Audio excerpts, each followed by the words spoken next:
जगह को बताया गया था और यहाँ पे आप जो ये भवन देख रहे हैं, ये भवन जो है गरीबों का, इसको हरिजन दलान के तरह जब हमारे आदरणीय गया बाबू कम्युनिस्ट पार्टी के विधायक राकेश कुमार रोशन के द्वारा इस्लामपुर विधानसभा क्षेत्र के एकंगर सराय प्रखंड के माझी टोला, तारापुर मुसहरी और इस्लामपुर प्रखंड के चंद्रमा नगर बेसकम में राष्ट्रीय जनता दल के राष्ट्रीय अध्यक्ष लालू प्रसाद यादव जी के 74वें जन्मदिन के शुभ अवसर पर केक काटकर और दलित टोला में गरीबों के बीच भोज का आयोजन किया गया। उनके जन्मदिन को सामाजिक न्याय सद्भावना दिवस के रूप में मनाया गया। माननीय विधायक ने कहा कि लालू यादव एक नाम ही नहीं, विचारधारा है। वे गरीब गुरुओं, शोषित अति पिछड़ों की आवाज है।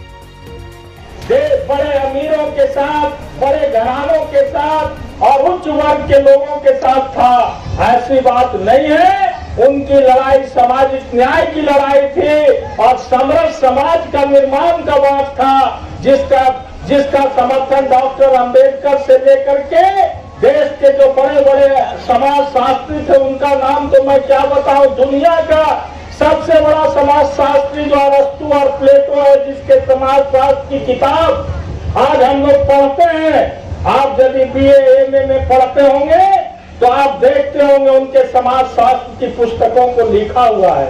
उसमें उन्होंने बताया है समाज की संरचना कैसे हुआ, समाज के अंदर विकास के लिए कौन कौन सा तत्व चाहिए, समाज के विकास के लिए कौन कौन सा तत्व बाधक है और कौन सा तत्व सहयोगी है। सारी चीजों पर यदि व्याख्यान किया जाए तो बहुत समय लगेगा और बहुत लंबा चौड़ा व्याख्यान हो सकता है। लेकिन कहने का मेरा सीधा मतलब यही है कि जिस समाज शास्त्र में समाज को अच्छा बनाने का कल्पना प्लेटो और अरस्तु किया था, उसी समाज को अच्छा बनाने की कल्पना लालू जी भी कर रहे हैं।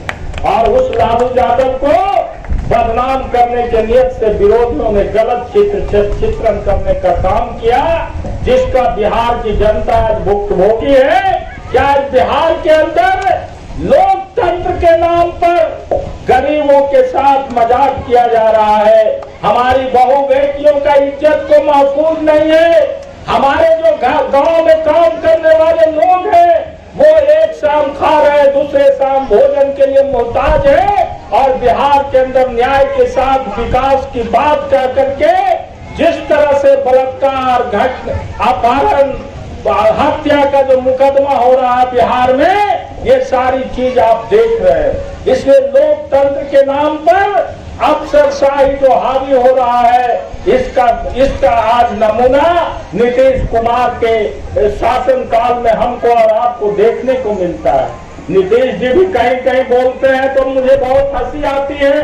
कहते हैं कि हम भी उसी समाजवादी आंदोलन के उपज हैं, और एक समाजवादी आंदोलन का उपज से पैदा होने वाला व्यक्ति आम लोगों को तो छोड़िए, विधानसभा के अंदर हम विधायकों को पिटवाया गया, हमारे मुंह को जबरदस्ती बंद कराया गया। जनता यदि कोई आंदोलन करती है, संघर्ष करती है, अपनी वाजिब मांग के लिए लड़ाई लड़ती है, आज कानून का शिकंजा को इतना कस दिया गया है कि पदाधिकारी उस पर तरह तरह का कानून का शिकंजा लगा करके उसके बीच इतना भय पैदा कर दिया कि आज राजनीतिक कार्यकर्ता आंदोलन से भागता है, आंदोलन से पीछे हटता है। ये नीतीश कुमार का लोकतंत्र है। यदि आप लोकतंत्र की बात करते हैं, डॉक्टर लोहिया की बात करते हैं, जिसने कहा था कि सही बात को सड़क से लेकर संसद तक बोलो, जहां भी सही चीज है उसको बोलना होगा, नहीं बोलोगे समाज नहीं बदलेगा। लेकिन यहाँ तो हमारे मुंह को ही बंद किया जा रहा है, यहाँ तो हमारे अभिव्यक्ति की स्वतंत्रता को ही छीना जा रहा है। हमारे शिक्षक जब निकलते हैं अपने अधिकार के लिए रोड पर, उस पर लाठीचार्ज होता है। हमारे नौजवान रोजगार मांगते हैं, उस पर लाठीचार्ज होता है। अभी आपने देखा होगा कल के आज अखबार में आया या नहीं, इन्हीं के गठबंधन के मुखिया साहनी जी हैं, उन्होंने कहा कि बिहार के अंदर 19 लाख लोगों को अब रोजगार पर कैसे रोजगार दिया जाए, इस पर चर्चा करना चाहिए NDA के लोगों को। 8 महीना बीत गया सरकार बने हुए और इन्होंने वादा किया था कि देश के बिहार के 19 लाख लोगों को रोजगार देंगे।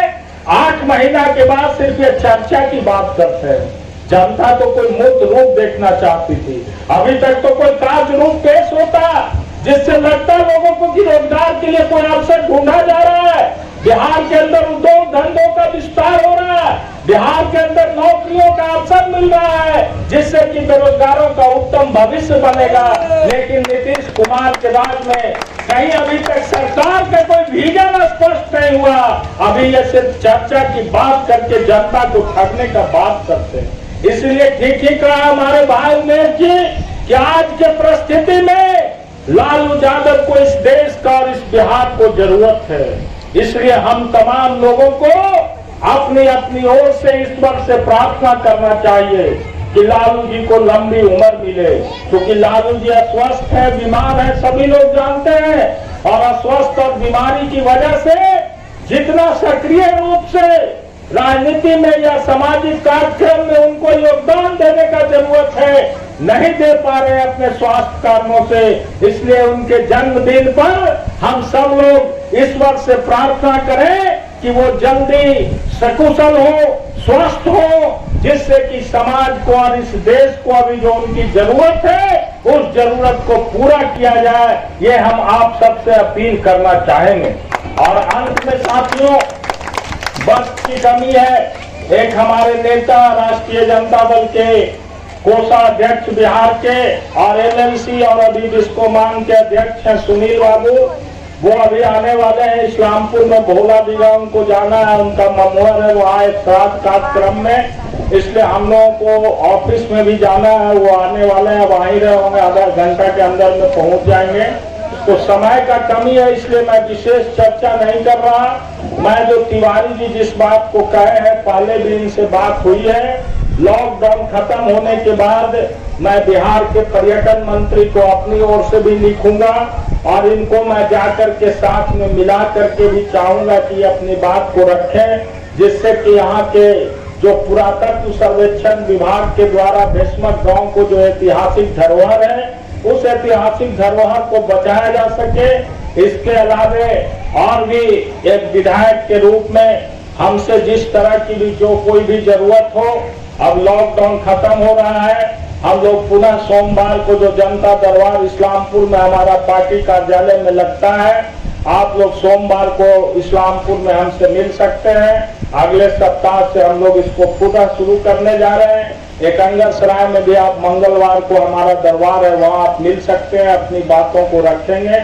हम लोगों से जितना बन पड़ेगा आपकी समस्या के समाधान के लिए, आपके सुख दुख में भागीदार बनने के लिए और आपको मार्गदर्शन देने के लिए हम सभी गठबंधन के लोग आपके प्रति तत्पर रहेंगे, क्योंकि आपके हम लोग कृतज्ञ हैं कि आप लोगों ने इस लोकतंत्र में अपना कीमती वोट दे करके हमको उस मुकाम तक भेजने का काम किया है जहां की जन समस्याओं का निष्पादन में हम आपके लिए सहायक बन सकते हैं।